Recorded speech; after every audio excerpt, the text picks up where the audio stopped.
السلام عليكم ورحمة الله وبركاته. كسو دوادا مركل أصحابي كنال كنو Ogaal cusub. It's day number 2 and we brought a lot more people. And now we're going to try to plant the 20 million trees. sanadadii iyo muddadii ay jirtay waxaa soo maray shirkadda YouTube dad badan oo sameeya muxtawa iyo content ay ku soo bandhigaan dadkana ugu soo gudbiyaan halkaas. laakiin shakhsigan hortiina ka muuqda xaaladiisu waa mid ka gedisan gabi ahaanba dhammaan dadkaas ku jira YouTube-ka. waa shakhsi sameynaya inuu hadiyeeyo dadka hadiyada waaliya, guryo waaweyn iyo sidoo kale baabuur qaaliya, uguna tabarucaya dad aan u garanayn lacaga gaadhaya kumanaan iyo malaayiin dollar, sidii oo ay u muuqatay inaanay waxba ka ahayn agtiisa oo kale. iska daa inuu dad lacag siiyo wuxuu sameeyey inuu gatay jasiiradan gabigeediiba, kadibna uu hadiyeeyey uu siiyey qof ku guulaystay tartan uu isagu soo qabanqaabiyey. halka sidoo kalena uu mar sameeyey inuu beeray 20 milyan oo geed oo ka beeray daafaha adduunka. waxa sidoo kale iyaduna mudan sheegisteeda kumanaanka dollar ee sida dhibteer ugu tabarucaya dadka streamerska ee live-ka ka soo gala internet-ka. dhammaan ashyaadaas ay soo sheegnayna waxayna gaadhsiinayaan hal shakhsi oo gabi ahaanba aan la mid ahayn dadka isticmaala YouTube-ka, kaasoo lagu magacaabo Mrbeast. ila soco ilaa dhammaadka si aynu wada ogaana cidda uu yahay ninkani iyo siduu ku kasbaday lacagtaas uu sida dhibteer la ku bixinayo oo dhan. wuxuu ka yimi shakhsi faqiir oo jeebkiisa ay ku jiraan $10 oo keliya, wuxuuna isu bedelay shakhsi milyaneer oo jabiyay iskooradii YouTube-ka ee dhanka daawashooyinka sanadadii ugu dambeeyay. wuxuu ku dhashay Jimmy Donaldson oo loo yaqaano Mrbeast taariikhdu markay ahayd 7 bishii May ee sanadkii 1998 magaalada Greenville ee ku taala gobolka waqooyiga Carolina. Jimmy wuxuu ku noolaa nolol iska caadi oo la mid ah sida ay u nool yihiin dhalinyarta la nool qoyskoodu, ilaa uu go'aansaday inuu furto channel YouTube maalinta ay taariikhdu ahayd 20 bishii February ee sanadkii 2012, isagoo ku furtay waqtigaasna magaca Mrbeast 6000. taasoo u bedelay markii dambena Mrbeast kaliya oo ah magaca uu caanka ku yahay ilaa hadda. wuxuu ka soo bilaabay ninkani YouTube-ka sida ay u bilaabaan in badan oo ka mid ah dadka wax ku soo gudbiya oo ahayd ciyaarista geemamka iyo video gameska. wuxuuna bilaabay inuu soo faafiyo muuqaalo oo ciyaaro kala duwan oo ay ka mid ahaayeen ciyaaraha Minecraft iyo Call of Duty. laakiin Mrbeast muu awoodin inuu u maro wadadiisa guusha sida YouTuberadii kale ee caanka ahaa xilligaas.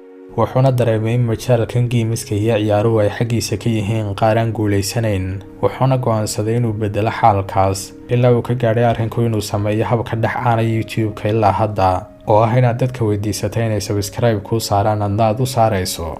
laakiin dhammaan waxaasoo dhani ma yeelan wax natiijo ah. muddo ka badnayd 2 sannadoodna wuxuu awooday ninkan inuu ururiyo tiro aad u yar.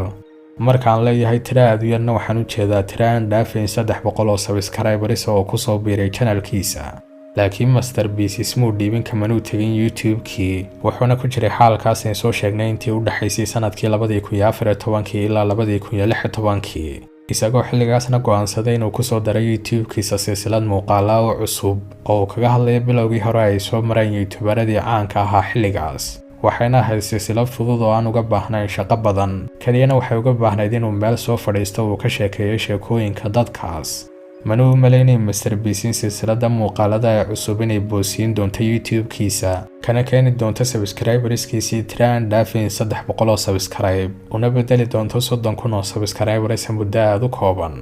waqtigaasna dabcan tiradani ma ahayn mid caadiya, waxayna ahayd mid ku filan inuu sawirto oo qorshaysto tallaabadii ugu horeysay ee dhanka guushiisa. wuxuu galay ninkani jaamacadda dhammaadkii sanadkii 2016, wuxuuna waday kaliya muddo dhowr usbuuc ahayd ka hor intaanu isaga tegin, isagoo xilligaasna u sheegay hooyadii inuu ka doorbidayo inuu noqdo YouTuber faqiira intii uu noqon lahaa qof aqoon leh ama ka shaqeeya shaqooyin kale oo aanu isagu rabin.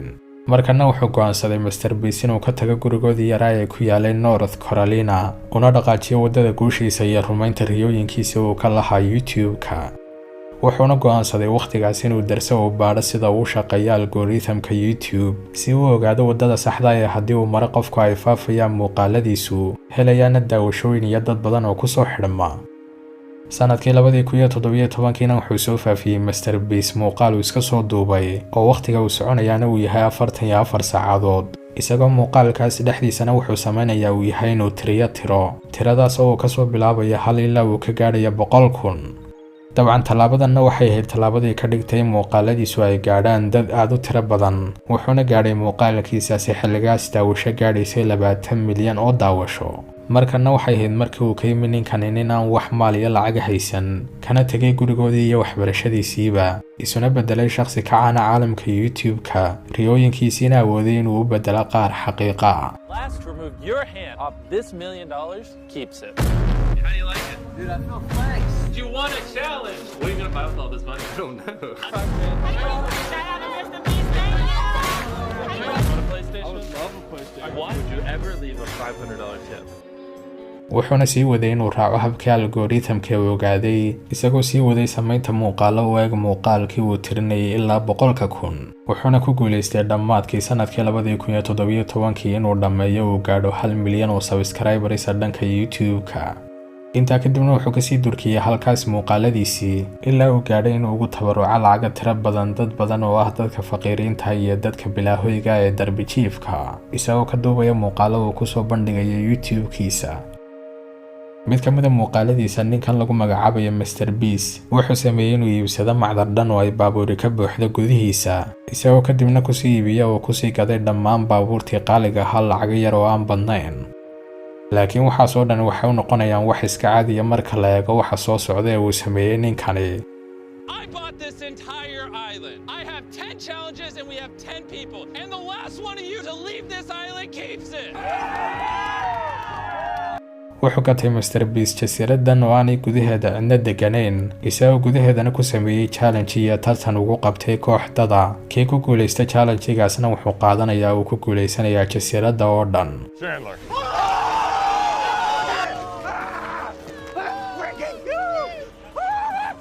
sidaa darteedna waxay soo jiitay muuqaaladiisu dad aad u tiro badan oo daawadayaal ah isagoo channelkiisu laga soo bilaabo sanadkii 2017 muddo 4 sanadood kadib ilaa waqtigan aan joogno oo koray qaab waliya kuna helay muddadaas dad ka badan 72 milyan oo ku soo xidhmay channelkiisa iyo tiro daawasho oo kor u dhaafaysa 12 bilyan oo daawasho inta badan muuqaalada uu ninkani soo duubay waxay ka kooban yihiin muuqaalo challenges ah kuwaas oo ay la sameynayaan koox saaxiibadii oo ay ugu caansan yihiin Chandler iyo Chris isagoo sidoo kale la sameeyay Mrbeast muddo kadib inuu ugu tabaruco $10 dadka streamerska ee live-ka ka soo gala internetka.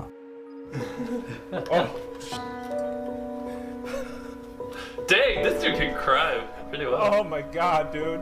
Nice. waxayna u sii gudbaan challengeska iyo muuqaalada uu sameynaya ninkani marba marka ka sii dambaysa qaar ka cajiib badan kuwii hore isagoo gaadhay inuu ku dhex tuuro naftiisa badda bartamaheeda isagoo gudaha u galay kubad weyn kadibna halkaas ku dhex ciyaaray games mar kale wuxuu sameeyay inuu naftiisa aaso uu xabaalay isagoo nool wuxuuna sameeyay inuu gudaha u galay bahalka naxashka ee dadka lagu dhex rida marka la aasayo isagoo ka dalbaday asxaabtiisiina inay ku aasaan oo ay geliyaan dhulka hoostiisa wuxuuna ku qaatay halkaas muddo 50 saacadood oo xidhiidh ah wuxuuna ka gaadhay ninka lagu magacaabo Mrbeast 4 sano ee ugu dambeeyay guul aad u weyn dhanka YouTube-ka taasoo ay sababteeda lahayd habkii uu baadhay oo ogaaday inuu u shaqeeyo YouTube-ku kadibna uu ka shaqeeyay awoodana saaray sidii uu uga shaqaysiin lahaa habkaas sidoo kale waxaa door weyn ka qaatay inay dad badan gaadhaan muuqaaladiisu lacagaha aadka u tirada badan leh uu bixinayo iyo caawimada uu caawinayo dadka aan waxba haysan iyo dadka darbi jiifka